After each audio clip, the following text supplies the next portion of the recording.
And welcome back to our channel. And previously we did a review of Barbie, and now we're gonna talk about its odd counterpart, and it's not what you'd expect.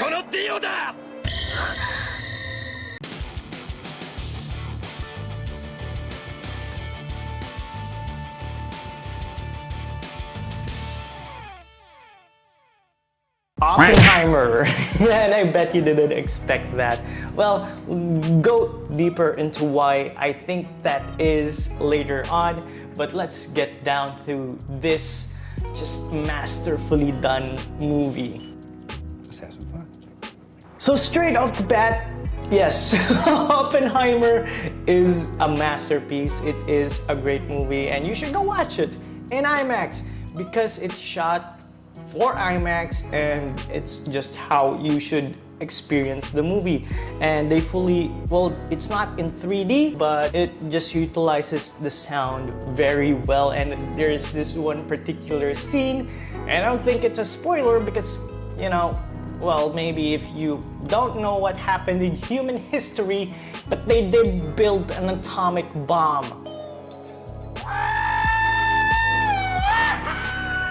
And that scene where they just tested it and detonated it was amazing. And I'm not gonna elaborate why, but they did an effect with the sound, and it was awesome.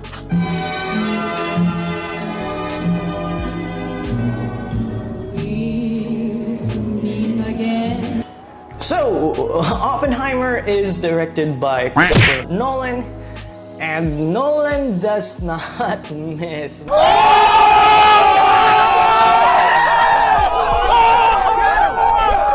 And again, I can't stress this enough. Just go watch it, you know, again in IMAX. So Oppenheimer follows the life and times of Robert Oppenheimer.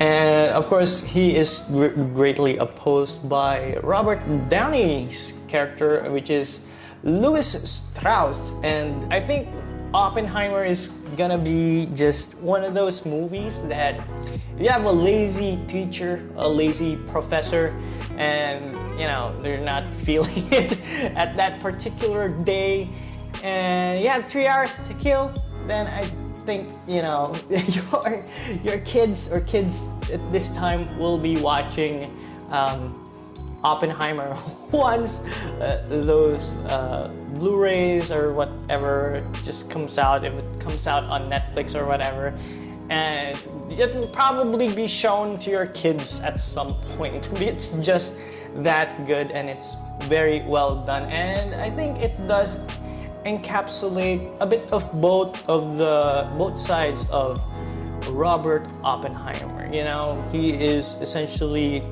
the father of the atomic bomb, and he is also the one who was greatly opposed to using these weapons, which I believe is just a great love letter to the actual person. You know, he's not just cast into this, he just, you know, he is dead, and which is actually said in this movie where he is like reading Sanskrit, and which is in relation with Shiva, the destroyer of worlds. And yeah, I think that this movie sort of encapsulates the duality of his position at that time. So oddly enough, I do believe that this movie is culturally significant, again, with all the wars that are currently happening all over the world. Of course, there is always this looming threat of a nuclear apocalypse, you know, and I think this movie is necessary. Also, you know, movies like Grave of the Fireflies, which again, if you haven't seen that, go see it before you see this movie, because, you know, it just gives you a great perspective of how the Japanese felt during that time, which is, you know, just a very heartbreaking movie in itself. But here we do get the perspective of how they essentially developed the weapon, which I didn't know. They actually developed the weapon to fight against the Nazis. You know, it's an arms race with the Nazis, and man, I wouldn't want to live in a world where the Nazis develop a nuke first. So let's just be glad that it is actually Oppenheimer, though, you know, nukes were developed and that's just terrible for mankind.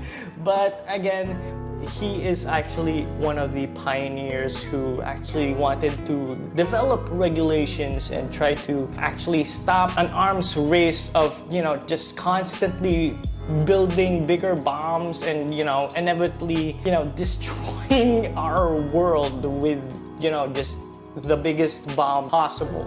So Oppenheimer, without going through much of the history of mankind, is just an amazing movie. It is visually stunning.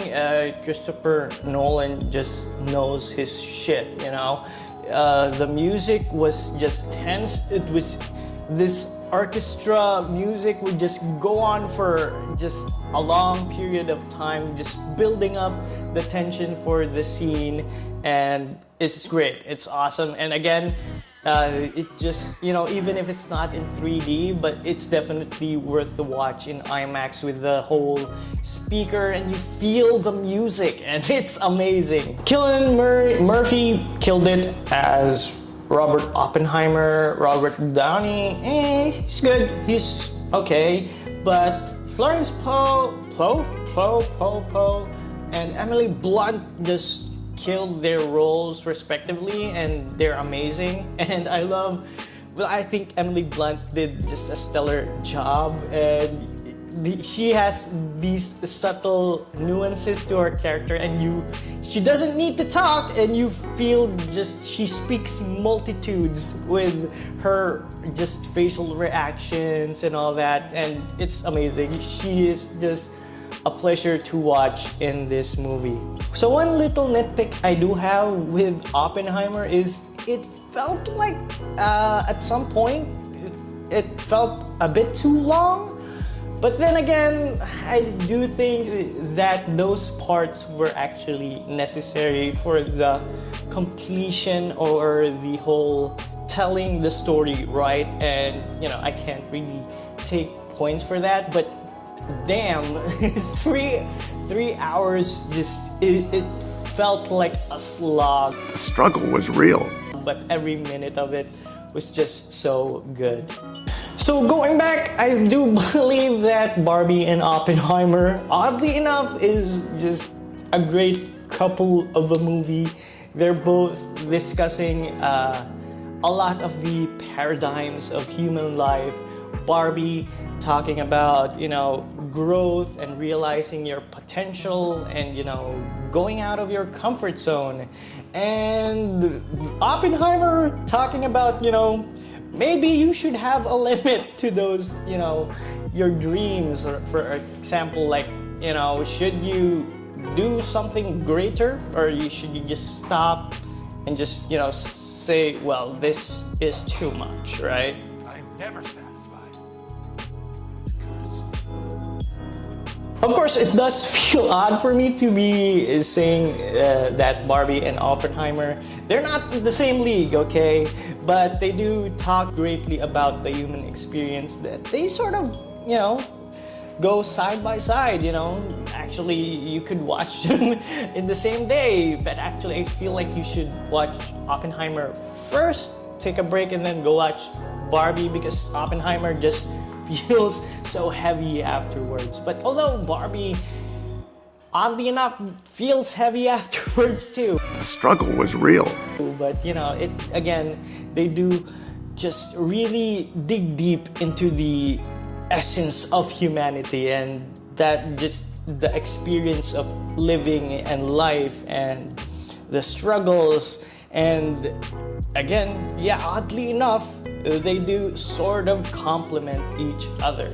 But that said, we're giving Oppenheimer just a 10 out of 10. Again, it's a masterpiece. It's something your kids will be watching at school because it's just that good, and you probably as a parent wouldn't mind at all. It's like if your kid has religion class or Christian class like here in the Philippines, and they would probably be watching like Passion of the Christ or something. And for English class, you have movies like Les Miserables or something like that. But for science and history, well, you have sort of Pearl Harbor and all that, but you know, Oppenheimer is just probably top of the list of movies your kids should watch, right? So with that said, how long did you last before you had to pee for Oppenheimer? The struggle was real. Because again, it is a long movie. Did you see it? What did you think? Let us know in the comments below. And as always, it's me, your bearded bro, QuickSilver15, signing off. Peace.